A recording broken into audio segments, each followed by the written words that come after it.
살인하지 말라 아주 간단하게 되어 있는데요. 사실 이 번역과 관련해서 논쟁이 있습니다. 여러분 아세요?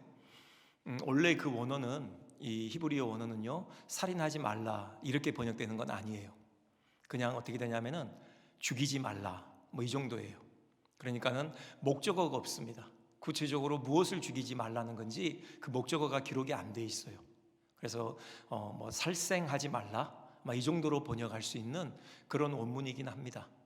그래서 만약에 살생하지 말라 이렇게 번역하면 무슨 말입니까? 모든 생명이 있는 것들을 해하지 말라 이런 번역이 되죠. 그래서 이런 번역을 선호하는 분들이 있습니다. 여러분 상상을 해보십시오. 모든 생명이 있는 것들을 해하지 말라 이렇게 번역하는 그 입장을 누가 선호하겠습니까? 채식주의자들이죠. 그리고 동물 보호론자들입니다. 그래서 여기는 목적어가 구체적으로 명시되지 않았기 때문에 동물까지도 하나님이 살상하지 말라는 그런 명령이다 이렇게 이제 해석을 하시는 분들이 있어요. 근데 생각해 보면은 분명히 주님께서 노아 홍수 이후에 하나님께서 우리에게 도축할 수 있는 어떤 그런 그 권한을 우리에게 주시잖아요. 뭐 그 전에야 이렇게 식물, 그 다음에 나무 열매 이것으로 우리의 음식을 이렇게 충분히 공급받게 하셨는데 이제 홍수 이후에 생태계가 파괴됨으로 인하여서 먹을 것이 부족하게 되고요. 그러면서 이제 동물을 우리에게 먹을 것으로 식량으로 주시잖아요. 그렇기 때문에 그 성경 역사를 근거로 봤을 때 여기 모든 생명이 있는 것들을 해하지 말라 그런 계명은 아닌 것은 분명한 것 같습니다. 물론 우리가 뭐 짐승을 학대해도 된다 그런 의미는 아니지만요. 하지만 분명히 우리가 모든 짐승을, 모든 동물을 우리가 우리의 생명을 위해서 우리가 이용할 수 있도록 하나님께서 우리에게 권한을 주신 것은 분명하거든요. 그래서 그걸 토대로 해서 저 계명을 살인하지 말라 이렇게 번역한 겁니다. 목적어가 명시되어 있지 않지만 분명히 사람의 생명을 해하지 말라 그런 의도로 하나님께서 제 계명을 주신 거다. 그래서 영어로는 단지 kill이 아니라 murder라는 말을 쓰고 있죠. 그래서 do not murder, you shall not murder 이렇게 돼 있고요. 우리말로는 살인하지 말라 이렇게 번역을 했습니다. 먼저 생각할 것은요, 사실 이 계명과 관련해서 또 논쟁적인 이슈들이 있습니다. 사실 생각해 보면요, 정말 복잡한 문제들이 많아요. 이 살인하지 말라 이것과 관련해서 우리가 이 계명을 그대로 지키면서 이 땅을 살아가기 위해서는요, 정말 많이 생각해야 될 그런 요소들이 많습니다. 여러 가지가 있는데 그중에 잠깐만 이 시간을 빌어서 하나만 좀 생각해 보고 싶어요. 여러분 요즘에 그 우크라이나발 우리하고는 멀리 떨어져 있지만 계속해서 우리의 마음을 우울하게 만드는, 정말 속상하게 만드는 그런 뉴스들이 계속 날아오고 있잖아요. 뭐 원치 않은 전쟁이 지금 우크라이나 땅에서 벌어지고 있습니다. 많은 무고한 그런 인명이 살상되고 있어요. 여러분 그 전쟁과 관련해서 우리가 한번 좀 잠깐만 생각을 해보겠습니다. 살인하지 말라. 그렇다면 전쟁이라는 것은 서로 죽고 죽이는 어떤 그런 참화가 벌어지는 곳이잖아요. 그러면 하나님께서 저 계명을 통해서 전쟁이라는 것 자체를 아예 못하게 하셨나? 우리가 이 땅을 살면서 아예 전쟁은 허용되지 않는 것인가? 우리가 그 부분을 좀 생각해 볼 수 있겠죠. 우크라이나 그 군인 입장에서 생각을 해볼 수 있겠죠. 분명히 하나님을 믿는 사람이 있을 것이고요, 저 십계명을 하나님의 어미로운 말씀으로 받는 분들이 있을 것입니다. 그렇다면은 살인하지 말라고 했기 때문에 그분들은 러시아 그 군인들을 향하여 대항해서 총을 들 수 없는 것인가? 우리가 이 부분을 생각해 볼 수 있어요. 저도 이렇게 그 군대에서 훈련소에 있을 때 딱 한 명이 있었습니다. 한 명이 끝까지 총을 안 들더라고요. 처음에 딱 가자마자 총기 그 수요를 해주잖아요. 근데 총을 안 받더라고요. 끝까지 총을 들지 않아요. 여러분 어디 출신인지 알겠죠? 여호와 증인이었어요. 그래서 끝까지 그냥 이렇게 군복만 입고 그렇게 전투화도 안 신었던 것 같아요. 제 기억에. 그렇게 있다가 결국은 어디론가 가더라고요. 뭐 아무튼 우리나라도 이것 때문에 뭐 양심적 병역 고분이 뭐 이런 것들이 한참 이슈가 되기도 했는데요. 과연 전쟁을 하지 말아야 되나? 그렇습니까? 그 우리나라에 이런 예가 있습니다. 안중근 의사 잘 아시죠? 그 길림성의 하얼빈역에서 우리나라 그 통감으로 와 있던 이토 히로부미를 암살했잖아요. 저격했죠. 근데 그가 이제 바로 감옥에 체포돼서 감옥에 갇혔고 재판이 머지않아서 열렸어요. 그러니까는 1909년 10월 26일 날 이렇게 저격이 있었고요. 1910년 2월 14일 날 바로 사형 선고가 언도되어졌습니다. 상당히 빨리 재판이 진행되어졌죠. 재판이 진행된 지 일주일도 안 돼서 바로 사형 언도가 내려졌어요. 그리고 3월 26일 날 한 달 좀 남짓해서 처형이 되어졌죠. 근데 무슨 일이 있었냐면은 안중근 의사가요, 카톨릭 신도래요. 그래서 세례를 받아서 그 세례명이 토마스고요. 그 다음에 한 교회에서 복사로도 이렇게 봉사한 적이 있답니다. 그래서 그 가족들이 너무 마음이 급했어요. 너무 빨리 사형 언도가 내려졌거든요. 그래서 당시에 서울 그 대교구장이었던 미텔 그 교구에게, 그 주교에게 그런 부탁을 한 거예요. 이렇게 우리 안중근 의사에게 안중근에게 종부 성사를 해달라라고 한 거죠. 근데 거절했어요. 미텔 그 대주교가요. 이유가 뭡니까? 살인을 행했다라는 거죠. 죄인이라는 것입니다. 그래서 안 의사가 살인을 행했다라는 것, 그 사실을 인정하고 자기 죄를 뉘우치면 종부 성사를 해주겠다, 그런 거예요. 당연히 뉘우치지 않죠. 안중근은 분명한 확신을 가지고 그 일을 했기 때문에. 그러던 차에 그 빌렘이라는 신부가요, 사형수의 마지막 소원을 거절할 수가 없었어요. 그리고 한때는 교회에서 복사로 또 일도 했고요. 그렇기 때문에 여순 감옥으로 가서 안중근을 만나서 종부 성사를 해 주었대요. 그 후 이 빌렘 신부 결국은 미텔 대주교에 의해서 징계를 받았고요. 그다음 어떤 동료 사제들도 도와주지 않아서 끝내는 한국을 떠나 본국으로 돌아갔다. 여러분, 이런 일화가 있습니다. 여러분, 어떻게 생각하세요? 성경은 전쟁에 대해서 어떻게 말씀하고 있습니까? 전쟁을 무조건 반대하지는 않죠. 구약 이스라엘 사만 봐도 그렇잖아요. 하나님께서 이스라엘에게 명하기를 전쟁을 명하시잖아요. 그리고 심지어는 하렘이라고 해서 어린아이까지 완전히 다 이렇게 멸절시키는 또 이런 명령을 하시기도 해요. 물론 지금은 신약시대입니다. 구약이 그대로 적용되진 않아요. 그럼에도 불구하고 과연 전쟁은 우리가 전해서는 안 되는 건가? 그건 아니죠. 만약에 외적이 이렇게 무력으로 이렇게 침입해 들어온다면, 지금 제가 그 정치적인 이해관계는 잘 모르지만 어쨌든 지금 이렇게 우크라이나를 침범한 것은 러시아가 먼저 침범을 한 거잖아요. 이런 경우에 우크라이나군은 그냥 무방비 상태로 당해야만 하는가? 그건 아니라는 거죠. 외적이 침입해 들어와서 무고한 생명을 살상할 그런 위기에 처했으면 당연히 방어해야 된다는 겁니다. 그때는 총을 들고요, 그 외적과 싸움을 싸워야 되는 것이죠. 그렇죠? 그 신약에 와서도요, 세례 요한 같은 경우 군인들이 회개하기 위해서 나오잖아요. 우리가 어떻게 해야 됩니까? 라고 물어요. 그때 세례 요한이 뭐라고 하죠? 너희들이 받고 있는 금요, 그것을 족한 줄로 여겨라. 그리고 더 추가로 받으려고 하지 말아라. 거짓으로 사람들을 고발하지 말고, 뭐 이런 얘기를 해요. 강탈하지 말고. 그러니까는 세례 요한이 너희 그 군복 벗어라, 군인이라는 직업을 포기해라, 뭐 전쟁에 나가서 사람을 죽여서는 안 된다, 이런 얘기 안 한다고요. 그냥 군인으로서 비리를 행해서는 안 된다, 그런 얘기예요. 보면은 고넬료 같은 경우 백부장이었잖아요. 그도 베드로를 통해서 하나님께서 그를 만나주시고 그로 하여금 그리스도인이 되게 하시는데, 그 과정에서 어떤 그 직업에 대해서 문제를 삼지 않는다고요. 뭐 이런 것들을 볼 수 있고요.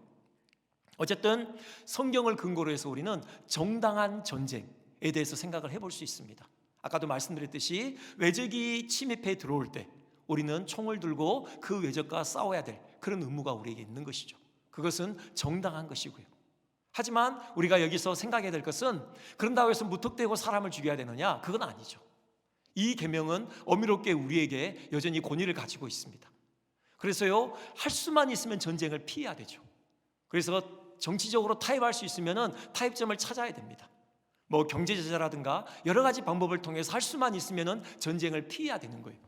하지만 부득이하게 그거 외에는 답이 없을 경우에는 우리가 결국은 전쟁을 할 수밖에 없는 거죠. 하지만 그럼에도 불구하고 또 무고하게 민간인을 살상해서는 안 됩니다.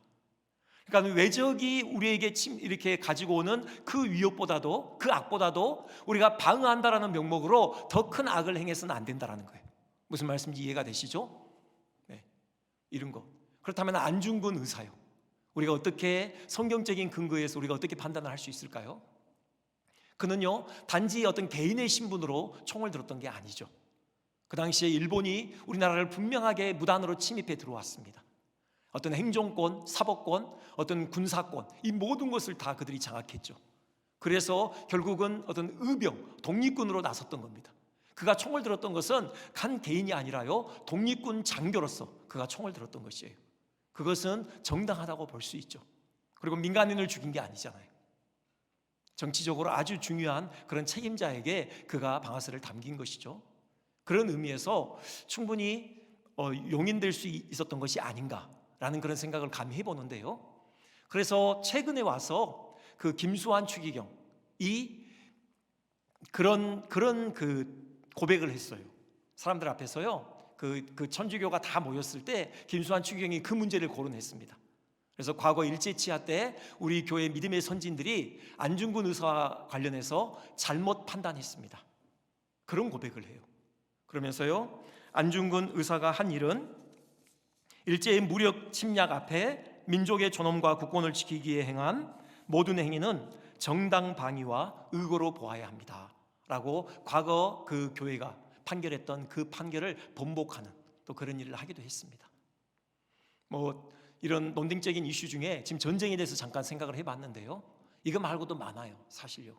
낙태도 있고요, 안락사도 있고요, 사형제도도 있고 여러 가지가 있습니다. 다 살펴볼 수는 없어요. 두 번째로 넘어가겠습니다. 사실 지금 이 이야기가 여러분에게 별로 마음에 와닿지 않을 수 있어요.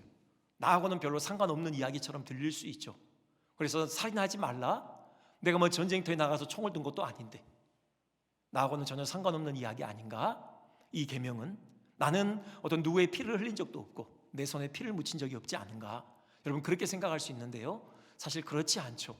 이 계명이 어떻게 우리와 깊은 연관이 있는지 주님께서 우리에게 분명하게 말씀하신 대목이 있죠. 여러분 그 부분 한번 우리가 같이 좀 살펴보겠습니다. 마태복음 5장 21절 22절이에요 아마 앞에 준비되어 있을 겁니다. 네, 우리 한번 좀 길지만 한번 우리 같이 한번 봉독해 볼까요? 자, 시작. 옛사람에게 말한 바 살인하지 말라, 누구든지 살인하면 심판을 받게 되리라 하였다는 것을 너희가 들었으나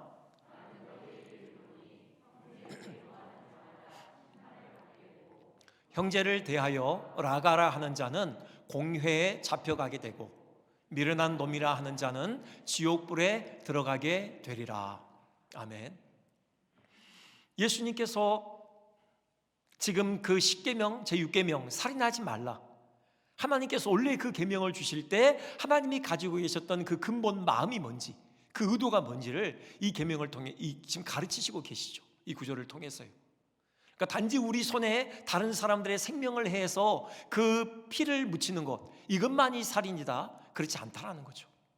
이 계명을 어떻게 하면 어길 수 있다라고요? 우리가 형제를 대해서 분을 내면요, 그것은 곧 살인한 것이다, 그 계명을 정면으로 어긴 것이다, 우리 주님 그렇게 말씀하셔요. 여러분 이것은 우리와 깊은 연관이 있죠. 우리가 살면서 우리가 형제를 대하여서 먼 이웃이 아니고요, 우리가 함께 살아가는 가족들, 그 다음에 우리 교회 공동체, 우리 주변의 이웃들, 우리 형제에 대해서 여러분 분을 한 번도 내신 적이 없나요? 아니죠. 우리가 분을 낸 적이 있잖아요. 거기에 대해서 주님은 뭐라고 하시냐면은 그것은 곧 살인과 같다, 심판을 받게 된다, 주님 그렇게 말씀하셔요.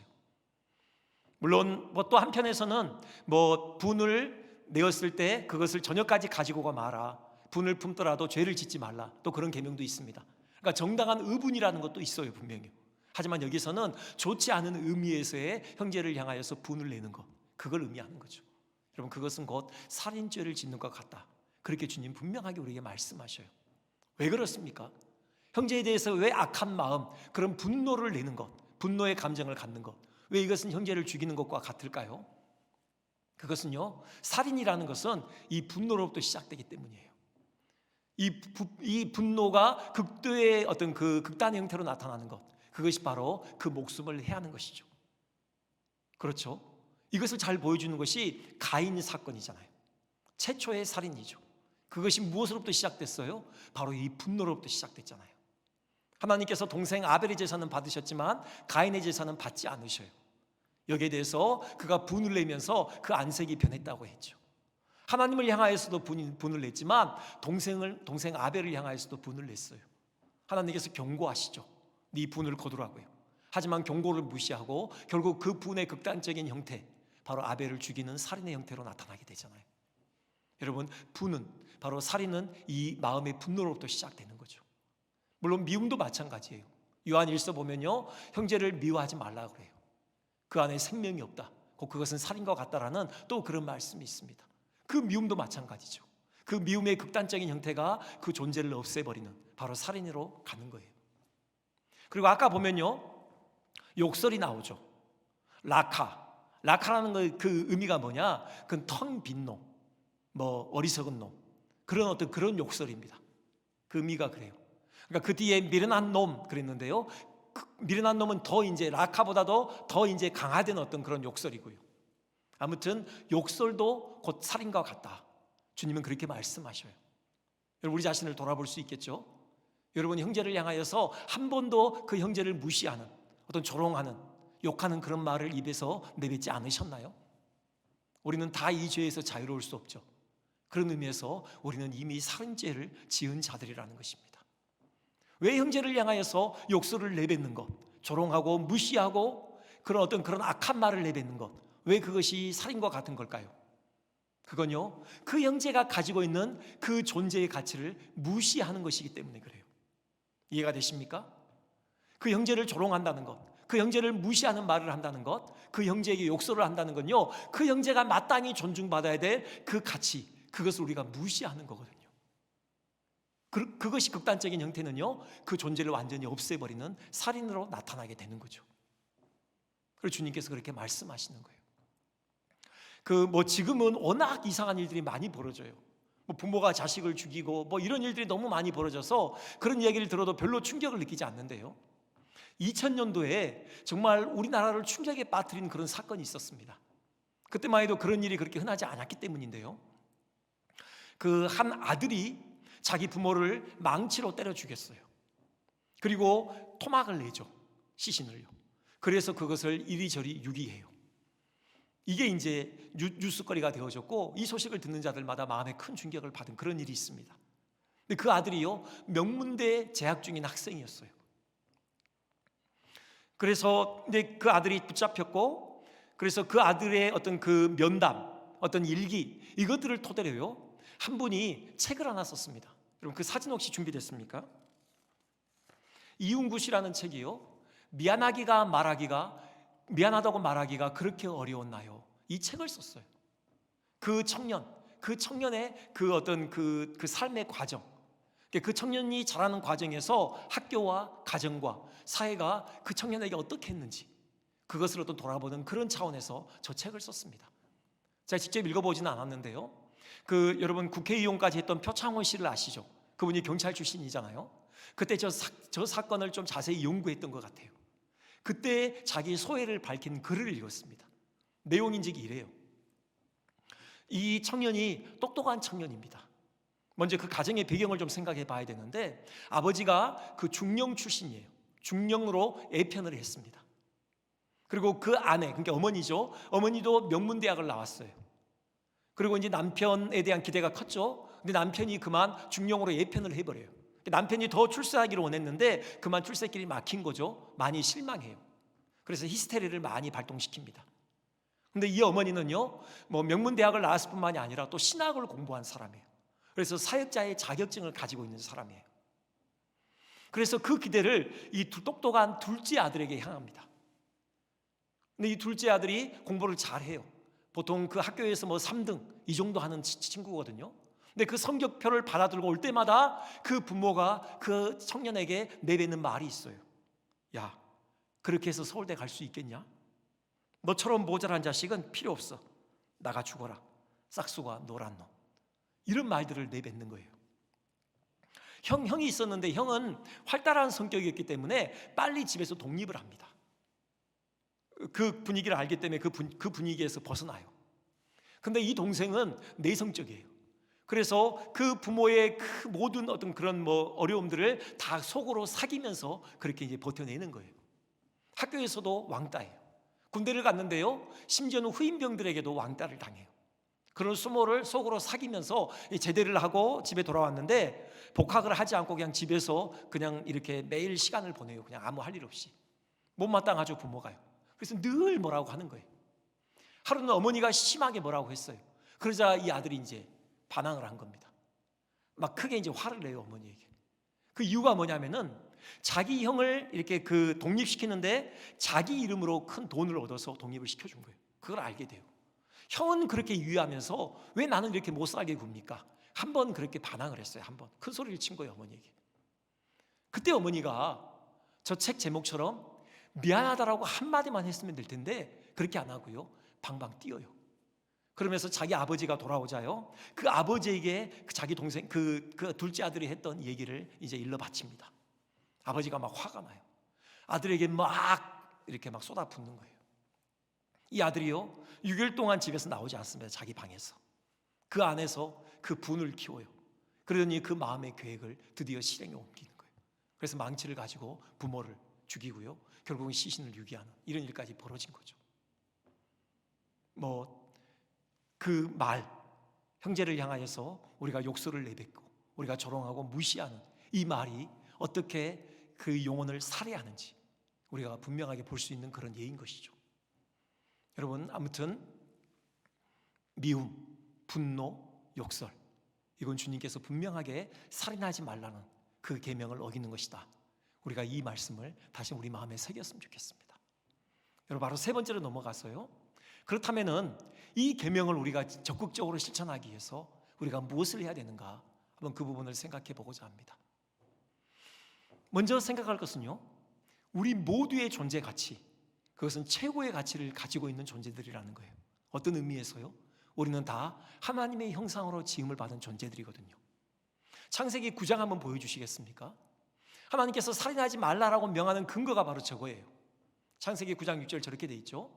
다른 사람의 피를 흘리면 그 사람의 피도 흘릴 것이니 이는 하나님이 자기 형상대로 사람을 지으셨음이니라. 분명하게 하나님께서 말씀하고 계셔요. 우리가 다른 사람의 피를 흘렸을 때 우리도 그 피가 흘려져야 된다는 거예요. 살인은 결코 허용이 안 된다는 거죠. 왜요? 그 근거가 뭐예요? 바로 사람은 하나님의 형상으로 지음을 받았기 때문이라는 거예요. 타락한 이후에도 여전히 사람은 누구나 하나님의 형상으로 남아있다라는 겁니다. 최고의 가치를 가지고 있는 존재들이라는 거예요. 그래서 그 사람을 해하면은 그것은 누구를 해한 것과 같아요? 곧 하나님을 해한 것과 같아요. 그것은 하나님께 대한 도전이라고요. 그렇기 때문에 하나님이 반드시 그를 살려두지 않을 거라고 그렇게 말씀을 하시는 거예요.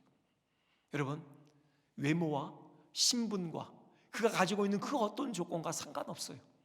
사람인 한 누구나 다 하나님의 형상이라는 이 사실을 우리가 기억을 해야 돼요. 그 사람의 성품과 상관없어요. 그 사람의 어떤 삶의 그 양태와 상관이 없어요. 여러분, 사람인 한 하나님의 형상입니다. 마땅히 존중받아야 될 가치를 가지고 있어요. 우리가 이것을 우리가 망각해서는 안 돼요. 우리는 하나님의 형상으로서 누구든 존중해야 하는 것입니다.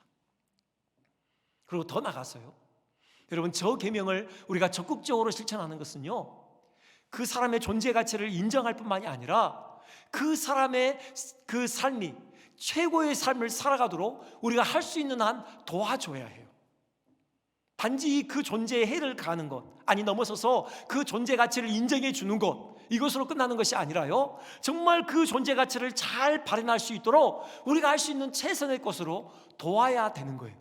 여러분, 무슨 말씀인지 이해가 되시나요? 마틴 루터가 이 계명을 그렇게 해석했어요. 우리가 단지 형제를 해를 가하지 않는 것, 이것으로 이 계명을 지켰다라고 할 수 없다. 형제가 지금 굶고 있는데 우리가 음식을 주지 않는다면 그 형제를 굶어 죽이는 것과 같다. 형제가 지금 헐벗는 고통 가운데 있는데 우리가 그 형제에게 옷을 갖다 주지 않는다면 그것은 그 형제를 추위에 얼어 죽게 하는 것과 같다. 그 형제가 지금 죽음에 이르는 고통 가운데 있는데, 큰 어려움 가운데 있는데 우리가 나서서 그 위기를 모면하도록 도와주지 않는다면 우리는 그 형제를 죽음에 이르게 하는 것과 같다. 그렇게 이 계명을 주석했어요. 여러분, 그 생각나지 않으세요? 그 강도 만난 자, 제사장 레인, 그냥 모른 척하고 갔잖아요. 그것은 바로 저 살인하지 말라는 계명을 정면으로 어긴 것과 같다라는 거예요. 우리는 어떻게 해야 되느냐? 적극적으로 도와야 된다는 거예요. 그 사마리아 사람처럼 우리가 할 수 있는 최선의 것을 가지고 그 형제의 존재 가치를 잘 발현할 수 있도록, 그 삶을 풍성하게 살아갈 수 있도록 우리가 돕는 그 일을 해야 된다. 그것에 대한 말씀인 것입니다. 형제를 살리는 것 무엇으로 가능해요? 우리가 죽을 때 가능해요.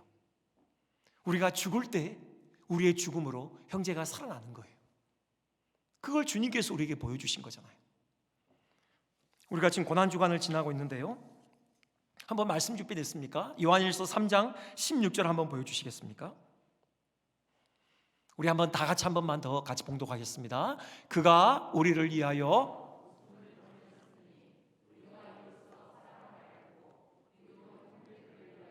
목숨을 버리는 것이 마땅하니라. 아멘.